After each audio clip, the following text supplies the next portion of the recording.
It's important to know the source of your problem. I've had this truck over 10 years, and I had envisioned this thing being kind of an old school hot rod on a budget, everything being done kind of in the garage. It had late model rims on it, and I didn't really like them at all, and I kind of envisioned original rims with smooth moons and just lowered. No white walls because, you couldn't afford a white wall like that, and I can't afford it now. So just black tires, clean rims, lowered stance. That's what I was looking at. So finally, after kind of finding these rims and the other tires kind of wearing out, it was time to go through that process. I was really, really excited. I went ahead and painted them white because I thought, that's kind of what a work truck would look like, is kind of white. And so got lots of flack for that because I didn't go with black, but ended up getting some tires. And as I'm coming home from the tire shop at 45 miles an hour, this thing begins to violently wobble. And I mean death wobble. If you're a Jeeper or have a straight axle, you know what I'm talking about. Something you never really want to experience.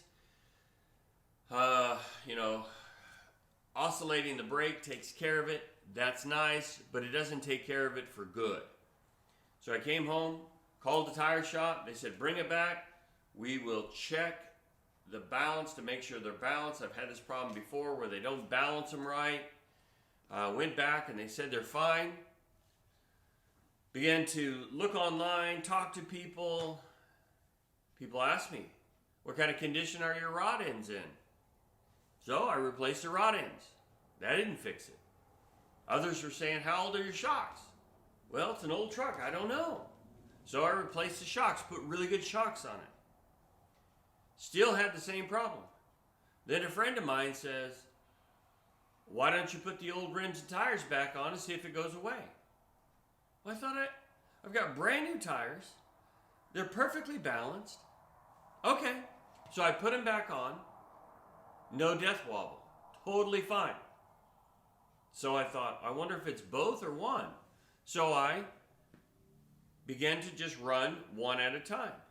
And I found out the process of elimination, what the problem was. I had a bent rim. In fact, when you would spin this thing, it would oscillate like crazy.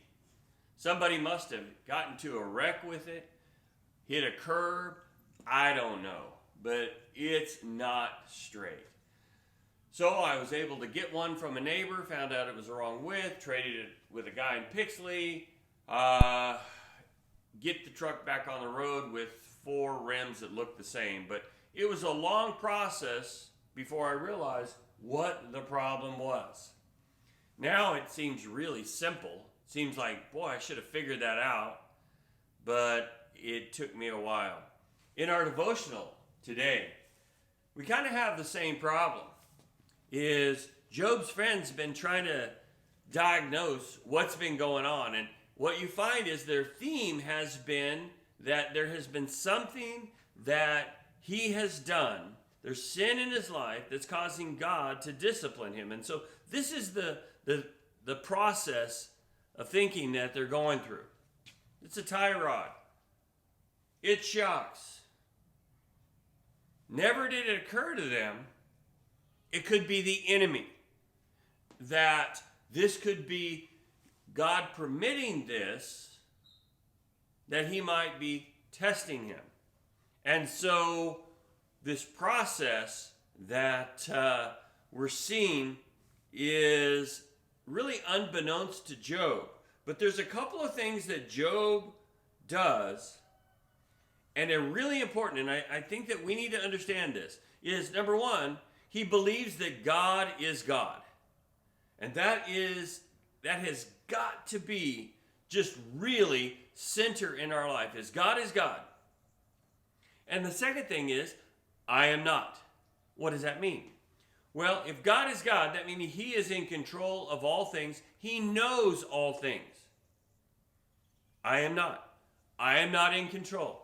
And I do not know all things. There's a lot of things I don't know.